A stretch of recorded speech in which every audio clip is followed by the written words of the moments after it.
We excluded campus carry from private universities. See, we've already done it. By voting for this amendment, you're following the pattern that we continue.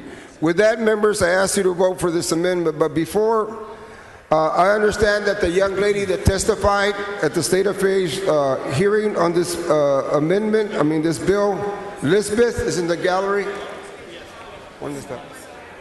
Southeast Gallery. Southeast. Elizabeth, where is she? She's done. Could you please rise? Thank you for coming to witness the debate where we're talking about you and all the kids. Members, please vote. Please vote for this amendment and never forget the kids. Thank you, members. Vote aye. Mr. Speaker. Ms. Gonzalez, for what purpose? Does the gentleman yield? Yes, ma'am. I'm sorry. Gentleman yields. Thank you. Yes, I yield. Sorry. This is exactly what we were talking about with Representative Martinez's amendment, that there are consequences and a domino effect when it comes to this piece of legislation, correct? That's correct. And why is it important to exempt the private institutions from this bill? Because we should not have immigration issues on campus. We already been fighting this issue with relation to state tuition, is allowing the kids to go to school because their goal is supposed to be to focus on their schooling.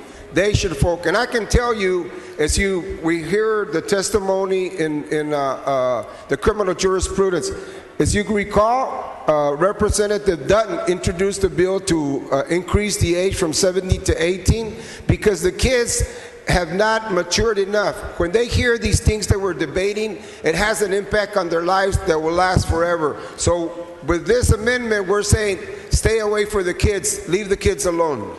I happen to serve on the Public Education Committee last session, and we heard time and time again that the state has no business regulating private schools. That should be very similar to private universities, correct? Correct, and we did this 2 years ago when we talked about guns. 2 years ago, guns, today, education, and education forever. And so, if we want to promote college campuses that have a culture of acceptance, that have a culture where everyone is treated equally and feels that they are a part of campus, by allowing some of our institutions not to participate in this bill, we're helping promote that campus culture that we want so much for the future, especially for future generations, correct? That's correct. We want to allow the kids to go to school and concentrate and focus and not have the fear. You heard the stories and comments at the beginning of the presentation of this bill where people are thinking, is my daddy and mommy coming home? Is my daddy and mommy coming home? Like Representative Hernandez said, her mom will work during the day, the dad will work at night. Why? So somebody would always be there. We are similar to that in the sense we want to take, by voting for this amendment, we're saying, kids, we're going to take care of you. And so what's really important about your amendment, not only about the culture that we're talking about, but what the role of campus police, and we've heard time and time again that this is only about the detainers, but that's actually not true. Is that correct? That's correct. If you read the bill, it talks about what they can and can't do independent of the detainer. This is what we're trying to do. We want to make it clear, kids, we're looking out for you. Not only certain kids, all kids, all kids. We want to say to all kids, we love you, we care for you.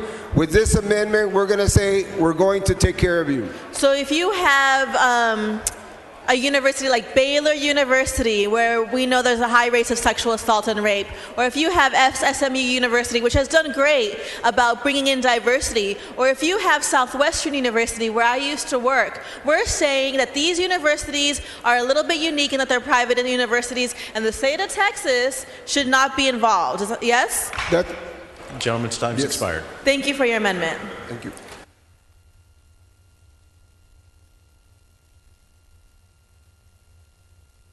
Chair recognizes Representative Guerin. Thank you, Mr. Chairman and members. I'm a trustee at TCU, and I understand where Mr. Alonso is coming from. But these are peace officers at these universities, and the bill requires the university to not adopt a policy that does not let them look at or check into the immigration status. If they do that, the only other time they'll be involved is if an immigration official asks them to help with enforcement. And typically that happens when there's a real problem, and TCU police work with the Fort Worth police. It's just like a bill that Mr. King had the other day. There could be a shooter on the TCU campus, have a Fort Worth police and TCU police. Fort Worth policeman would get shot and killed. He'd get the death benefits. The TCU policeman wouldn't. That fixed that. But the bill says that TCU or any private school cannot adopt a policy that says that their police officers cannot check immigration status. Mr. Speaker, the gentleman yield Mr. for Romero. question. I'd be happy to. Gentleman yields. Chairman Guerin, Texas Christian is a Christian university. Is there any other particular denomination other than just Christian that they? At TCU? Yes. Yes, sir. There are Muslims, Jews. No, but I mean, is it a Methodist denomination? It's Texas Wesleyan. Church of Christ. So it's Church of Christ, and we have Texas Wesleyan in Fort Worth, and it's Yes, we do. Do you know what denomination it is? I believe it's Methodist. And here in San Antonio, there's St. Mary's University. Do you know? I believe that's Catholic. Do we ever ask the Catholic Church, the Methodist Church, Church of Christ, to uphold federal immigration laws? We do not. We're not asking them to uphold federal immigration laws in this bill. We're just saying you cannot prohibit your police officers, your peace officers, from checking immigration status after someone has been arrested. So I want to be clear. So this is the first time that we're asking the Catholic Church, the Church of Christ, the Methodist Church, any denomination, to uphold federal immigration laws. I want to make sure everyone understands. This is the first time. I want you to understand that we're not asking them to uphold federal immigration laws. We're saying after someone's arrested, they can check the immigration status. And has that been the case to this point? Do they do this today? Did TCU tell you that they? I don't know if they do or not. So you're instructing them from this point forward, because they can't do it, they can't abide a policy. In essence, they're going to start doing it.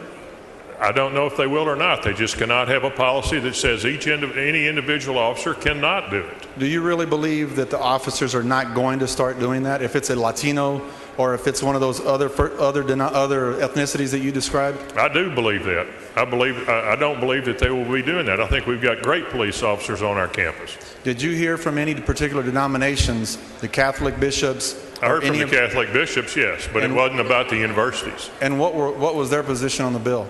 Their position on the bill doesn't have anything to do with this amendment. That's the only thing I'm talking to right now. Do you think that they have? Do you think that based upon their testimony in regards to your bill, that they want to abide by this particular amendment? No, I don't think they do. Thank you. Mr. Wu for a purpose. Speaker, would the gentleman yield? Yes, sir. I'd be happy to. Chairman Guerin, I'm not really that familiar with this part of the law, but is there anything in the law that requires a private university to have campus police? No, there's nothing that requires them to have campus police, although most of them do. So if a campus, let's say some of them actually contract with the cities, but most of the larger private universities have their own police force. Right. And so let's say Texas has a private university that is, let's say, religiously based. We have a few of those, right? We have a lot of them. And they have a moral and religious objection to complying with what you want them to do in this bill. All they have to do is not have a policy that prohibits their police officers, Mr. Wu. If they didn't want their students subjected to this, what you intend in this bill, they could just go ahead and let all their police go and just hire private security instead. They could do that, yes, sir. And that would put their students in more jeopardy, but they would have to make that choice.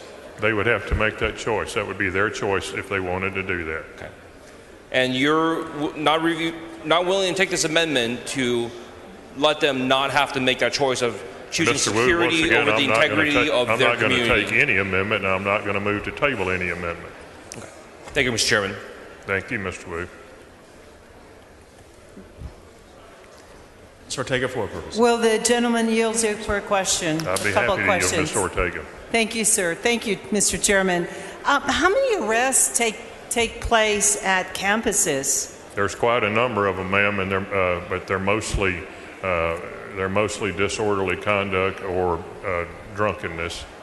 And when somebody is arrested on something like that, Are they then taken to a facility for booking? Yes, ma'am. Like the TCU police, when they arrest a student, they turn them over to Fort Worth PD. The University of Texas actually takes the people that they arrest to the Travis County Jail. And the purpose of your bill, sir, is to basically tell local entities, law enforcement entities, to comply with detainer requests. Is that correct? Once a person is in jail, yes, ma'am. Or if a detainer request is issued prior to that, yes. Well, then, what is the purpose of including campuses when they're not going to be in jail and there's very few arrests? What is the purpose of having them? At the University of Texas, as I said, they do the arrest. They don't turn them over to APD. They then transfer them to the Travis County Jail. They are the arresting. They are the arresting authority, and all it does is allow them to check the immigration status. You're saying that the University of Texas can check the immigration status? And actually, all student records are available to, and this is a Department of Education under President Obama rule, that the student records are available to the police departments of the universities, and that they can share those with other police departments. So they already know. But that is not. If it's a student. If it's not a student, then they don't. Yes, sir. But that is not mandatory, is it, by your bill? It's not mandatory. It is not mandatory. What is mandatory is it is mandatory that they may check the person that's been arrested. They may check their immigration status. It does not require them to check the immigration status. Because they're not supposed to be enforcing immigration laws. Is that Only correct, if they're sir? requested to. If they request assistance, this bill says that if a federal officer requests assistance, it requires them to do it. But that's something that would happen long after an arrest. Well, Would you agree? It could actually happen during an arrest. On a campus? I mean, when I worked as a deputy United States Marshal, there were numerous times where we asked other police agencies to assist us, and they were happy to. On the campus? It was not on a campus, but it could happen on a campus, as the incident I described earlier. So that's just a hypothetical. It is a hypothetical, yes. And mainly these detainers would occur at a facility, Most of the detainers occur at a facility, but ICE can issue a detainer before a person gets to the facility if it's determined, because you can call in, a police officer can call in when they have when they've arrested a person, they can call and check if there is a detainer on this person, or if ICE wants to issue a detainer, and it's almost instantaneous when they do it. Does INS request detainers from campus police? They can, yes, ma'am. Have they ever, sir? I don't know the answer to that, ma'am. So it's very unlikely, if you don't know the answer to that, that has never happened. I don't know that. I do not know the answer. I never asked that of any of the police departments from the universities I talked to. But isn't that important when you're placing campuses on potential liability, as well as subjecting them to do things? Ma'am, as long as they don't have a policy against their police officers doing it, they would not be violating the state law. Their police officers are trained. In fact, the public universities, their police officers have statewide jurisdiction. Mr. Chair, a guy from University of Texas at Austin has jurisdiction in Brownsville. Mr. Chair, what is the purpose of having campus police listed there? Campus police are listed because to keep a campus from having a policy against them doing it. They are law enforcement officials, ma'am, and the reason they have it is because they are law enforcement officials. What if I propose an amendment that says that they cannot have a policy against this, but let's exclude them from the bill? Would that be acceptable to you? No, ma'am, it would not. And there are several of those amendments, I think, that have already been filed, and I'll be voting against each of them. But you can't explain or tell us that this has ever happened. I don't know that it's ever happened, but I've never asked the question of anyone in campus law enforcement. And it makes no sense then to have the campus police. It may not make sense to you. Well, it doesn't make sense to you, sir. Would you agree? Yes, ma'am, it does. For the reasons you've explained? For the reasons I've explained. They're law enforcement officials. and they are charged with protecting the students as well as the citizens on that campus, and this is one of the ways I believe they can. No other questions. Thank you. Thank you, ma'am. Gentleman's time has expired.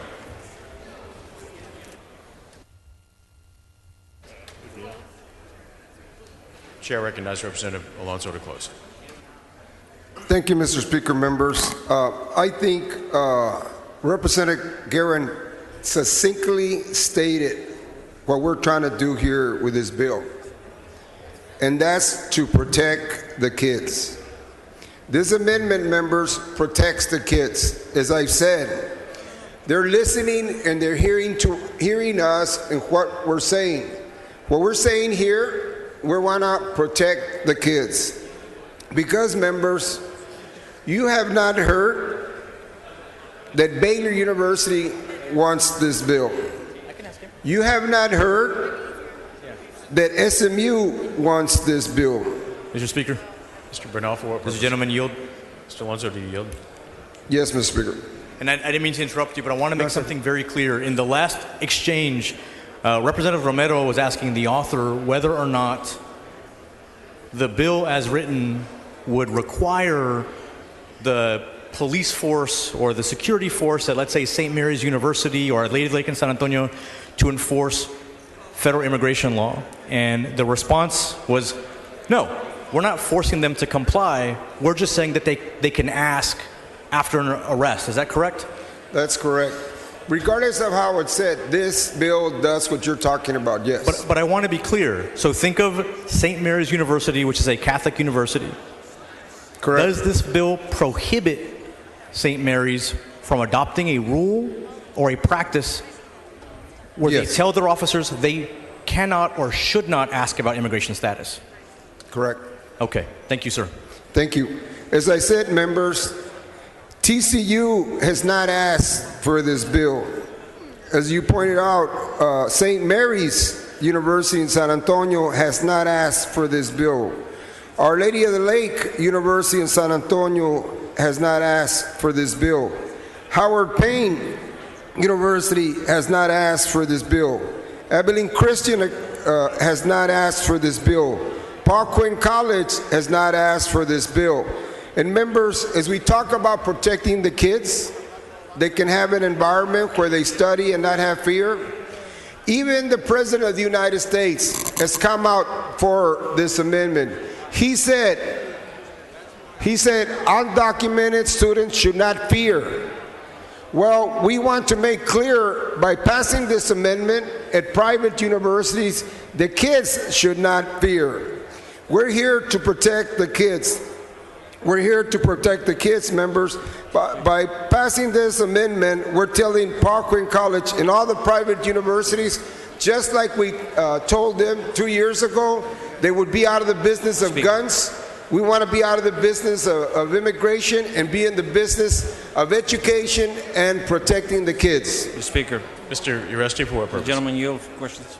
Mr. Gentleman yield. Mr. Yes, Mr. Speaker. Alonso. Representative Alonso, so what would happen in a case where an individual was to get into a scuffle at one of the universities and where one happens to be an immigrant and the other does not, and there becomes divisiveness between them and they were to intentionally start a scuffle so that an arrest would be made?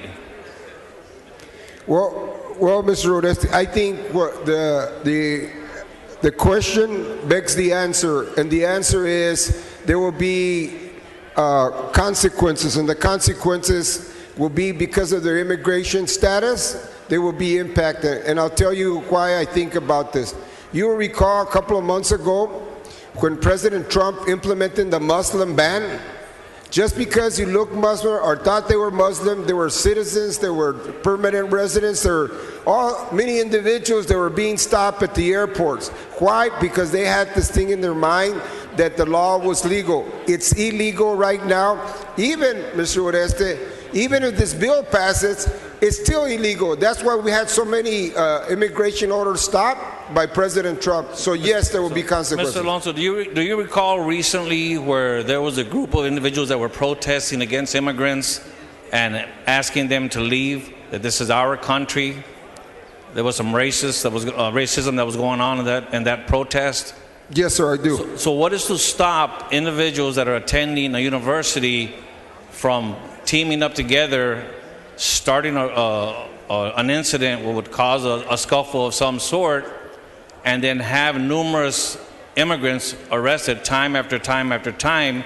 If their goal was to make sure their campus was clear of anybody that was an undocumented attending here in this country, what would stop them? As you point out, Representative Oreste, they're going to be expected, not unexpected, expected consequences. Why?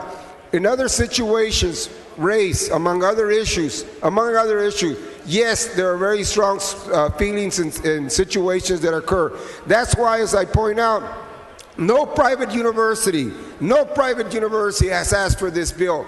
We should not be in their business. We should be in our business of protecting the kids. So if I was 40 years younger and I was in college and I got into a fist fight with an individual that did not look like me, who's going to be asked if they're an immigrant, me or the other person? Well, Representative Niave already pointed out in her comments. She has been getting a lot of attacks right now because of her strong feelings on this bill. As we proceed from the strong feelings that we have here on this floor, we know the strong feelings and the comments that are already occurring on campus. We gotta say to the kids, we're here loudly, very loudly and clearly stating, we're here to protect you. That's why we gotta pass this amendment. So that means that these children, these young men and women that are attending our universities, if they have children, now their children are going to be living in fear if whether or not mom or dad are going to come home that night in case something goes wrong at the university. That's correct, and that's why, as we pointed out, many of us, all of us, that this is a very personal bill, because we have families, personal, that have gone through this, and we know it in life, in reality. This does occur. It does occur. It affects us all. That's why we feel very strongly about this bill. And just one more thing, sir. Christianity was brought up a little while ago. Yes. You know, my opponent told me that, or said that I didn't need to be elected because they didn't need any more godless people in office. Do you think that I'm godless in supporting this bill, again, going against this bill? As you point out, sir, let me tell you, as I comment in response to your question, there's a lot of people with fear, and when I make my public comments, I say this. We live in a country of democracy. In this democracy, we have the first layer. The layer is Congress, the executive, and the judges. And what happens in a democracy, unlike other countries, the judges interpret the law. And that's what happened in the Trump ban. The judges interpreted the law and said the rights of individuals like yourself, sir, the rights of individuals are stronger than the President of the United States, even in the time of war. So I say this to you. We have a layer of democracy, Congress, President, and judges. Above that, sir, is the U.S. Constitution. But even above that is God. Yes, sir, and I know that you nor I are godless people, and I don't believe that there's a single legislature in this body that is a godless person. And that's why I think this bill is going to fail by the end of the day. Yes, sir. Members, I ask you to vote for this amendment. This just follows the pattern of what we did 2 years ago. We're giving the universities the right to be the way they like to be. This bill tells them what to do. We don't need to not be in their business. We need to be in the business of promoting education, and finally, again and again and again, protecting the kids. Thank you. Please vote aye. Question occurs on the adoption of the Alonso amendment. Vote aye, vote nay. Clerk, ring the bell. Show Representative Guerin voting no. Show Representative Giddings voting aye. Show Representative Patty voting no. Representative Workman voting no. Representative Bell voting no. Representative Holland voting no. Have all voted. There being 54 ayes and 89 nays, The amendment fails. The following amendment, the clerk read the amendment.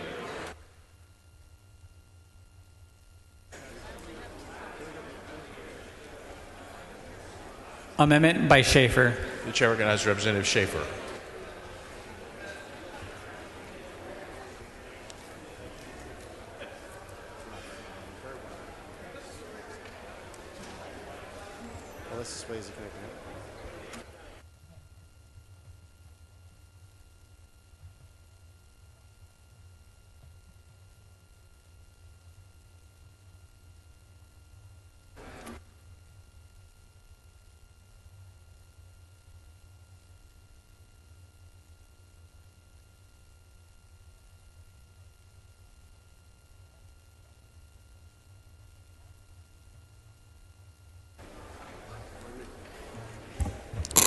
Mr. Speaker, Mr. Rodriguez, for what purpose? I raise a point of order against further consideration of Senate Bill 4 under Rule 4, Section 32C5. Yeah, that gives us time. Bring your point of order down front.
Chair recognizes Representative Isaac for recognition.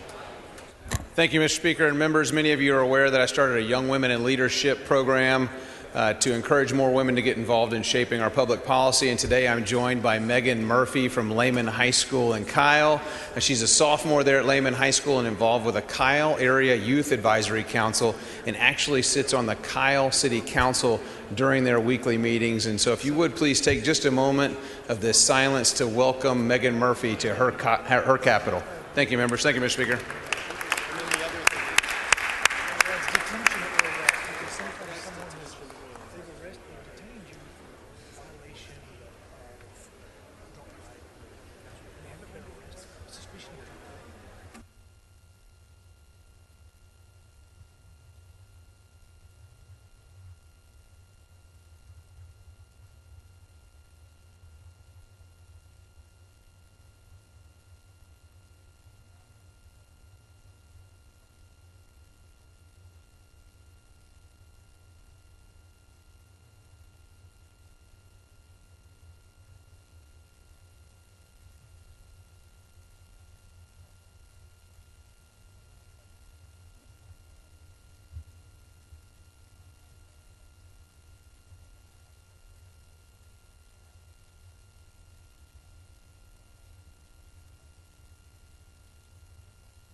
Point of order is respectfully overruled.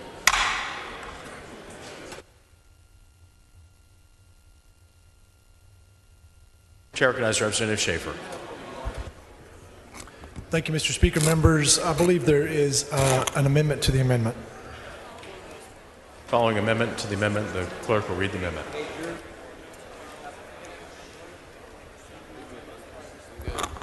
Amendment by Rinaldi.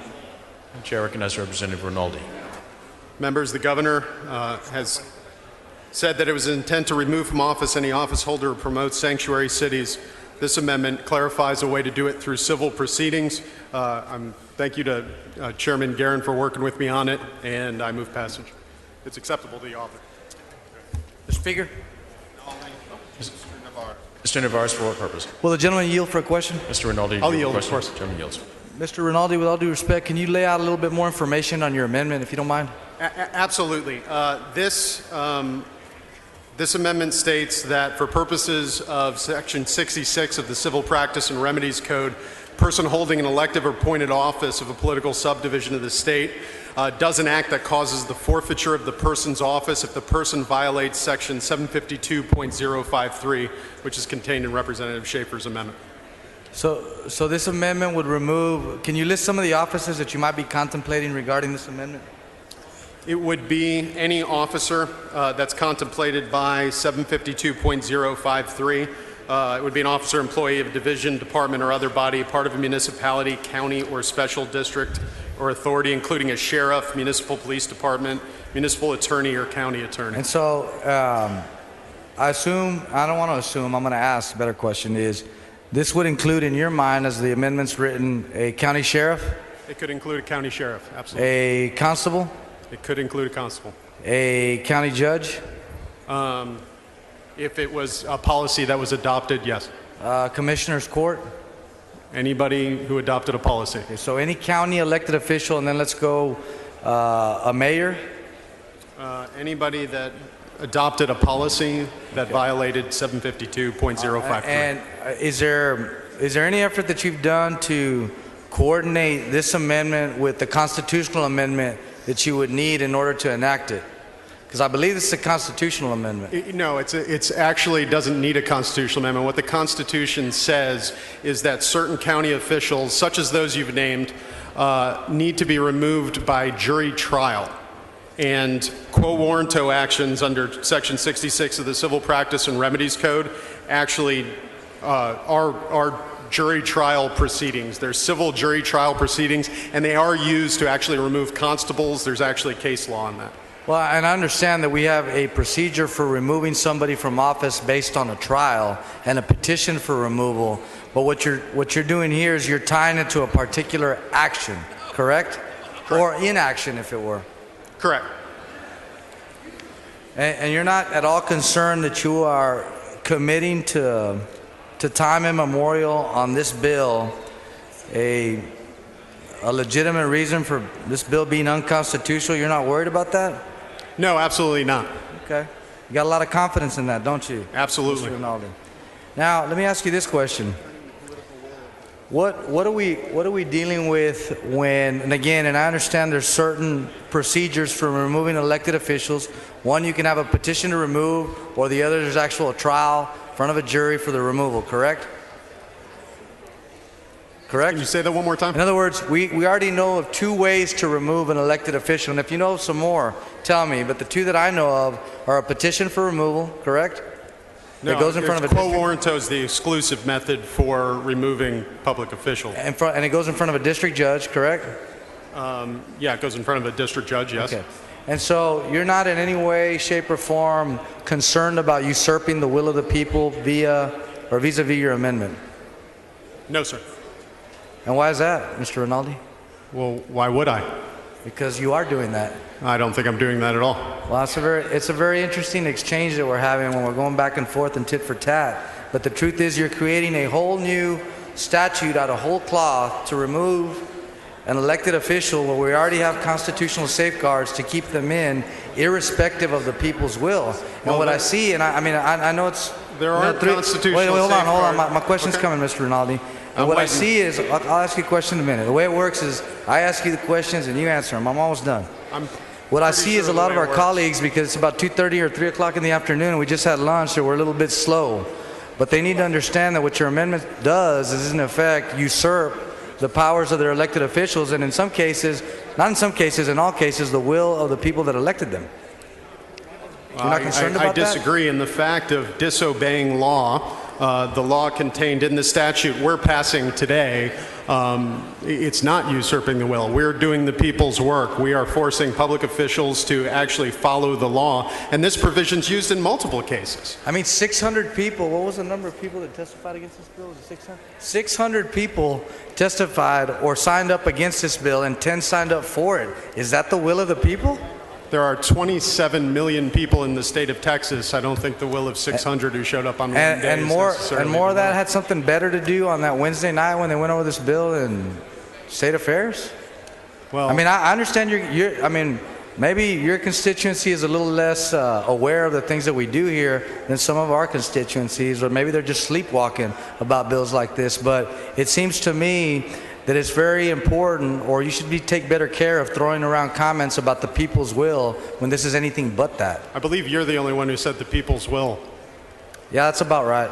I did say that. But I'll say it again. You need to be very careful, Mr. Rinaldi, when you agree or disagree that we're usurping the people's will, when in fact 600 people testified that they don't like this piece of legislation, and 10 stood up and said they were for it. So be very circumspect when you're throwing up a piece of legislation that in fact, maybe you may not have said it, but in fact that's what you're doing, is usurping the people's will. Mr. Canales, for purpose. If the gentleman would yield for a couple questions. Of course I'll yield. Mr. Rinaldi, I understand what you're trying to do here. My question is, why are you only limited to county officials? Would you take an amendment that says if anybody in this House opposes sanctuary cities that we forfeit our office? I don't believe the bill as written applies to statewide officers. I would actually like it to apply to statewide officers, but certainly we wouldn't can be make germane it to my amendment. Could we not make it apply to statewide officers?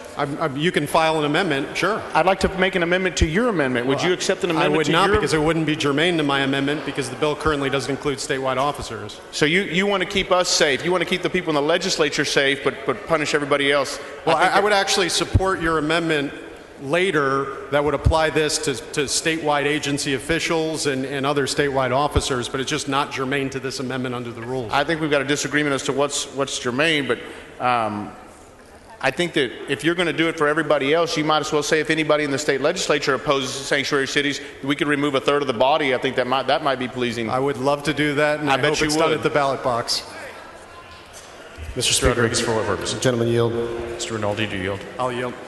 Mr. Rinaldi, this is what you're trying to do here is if there's an elected officer of the county or city or whatever is in violation, you want to be able to have the state remove that individual. Is that correct?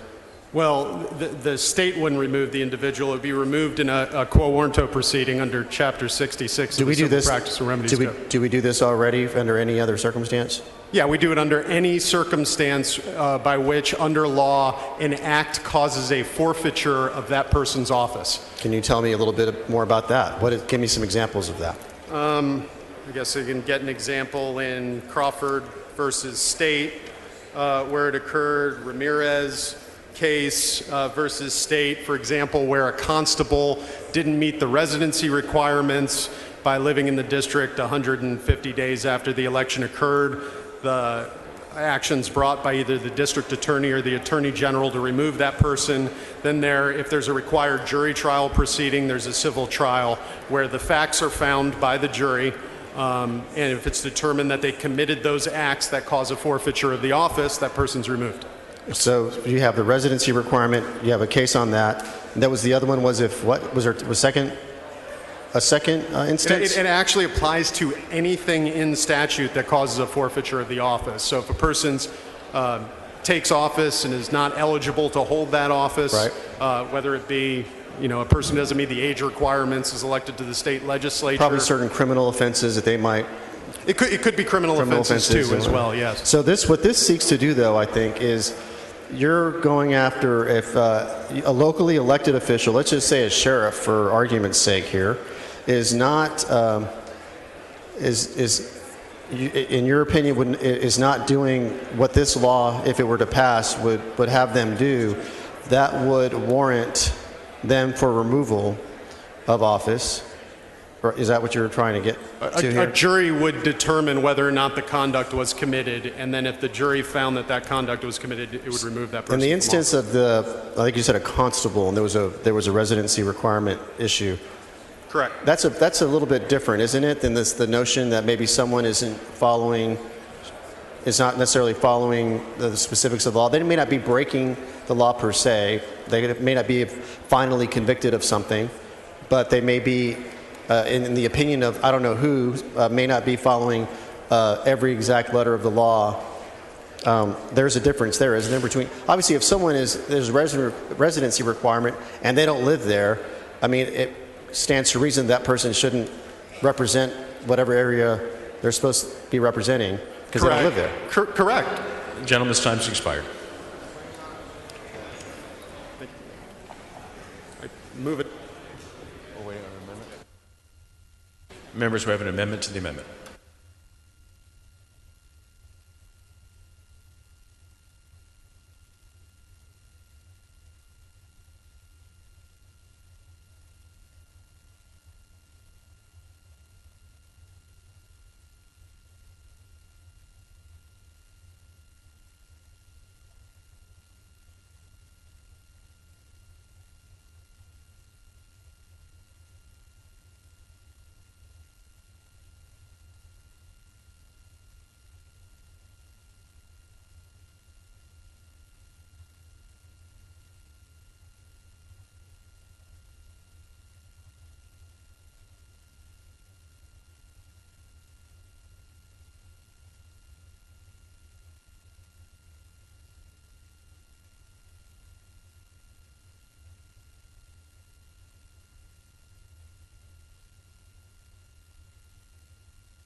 Chair recognizes Representative Guerin for an announcement. Mr. Speaker, members, in the middle of all this, would you all take time to help me congratulate Representative Donna Howard on the birth of her newest granddaughter, Emerson May Howard. Emerson May was born in the last 20 minutes, so congratulations, Donna.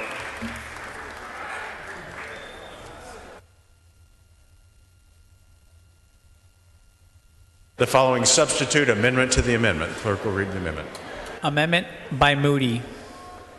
Chair recognizes Representative Moody. Thank you, Mr. Speaker. Members, what we've done here is propose to substitute Mr. Rinaldi's amendment, adding one key provision. If it's up on your screens now, it is Section D. A person described by subsection A does not commit an act that causes forfeiture of the person's office if the person was acting in accordance with the person's sincerely held religious beliefs. Members, last night as I was getting ready for this debate today, I was reading about Mother Teresa. And in a book about her life, she talked about Matthew 25. And today, when the Monsignor came up to offer his prayer as we began, the Monsignor quoted Matthew 25. Think about the words. Mr. Turner, for what purpose? Could we get some order in the chamber, please? It's difficult to hear, Mr. Moody. The House will come to order. Thank you. Thank you. So, what we need to focus on here today, and what has been impressed upon me based on my readings last night and the Monsignor's words this morning, is to focus on what we do to the least among us. And Mother Teresa talked about why she did what she did in her life and why she worked with people that otherwise were forgotten, that were castaways, that were pushed out of society. They worked on it. She worked on with them because she saw the face of Jesus in each and every one of them. And Matthew 25 spoke to her, what you do for the least among you, you do unto me. For I was a stranger and you welcomed me. Those words were spoken by the Monsignor before we started today, and you all bowed your head in prayer to it. And I am asking you, if you are going to remove elected officials that are acting upon their sincerely held religious beliefs, when it comes to this, because the Pope has been very clear about how we need to treat immigrants and refugees. All I'm asking is that this provision be included as a substitute to Mr. Rinaldi's amendment. And if that is a finding, then that person cannot be removed from office. Mr. Speaker. Mr. Turner, for what purpose? Would the gentleman yield for Mr. some Moody, do questions? you yield the question?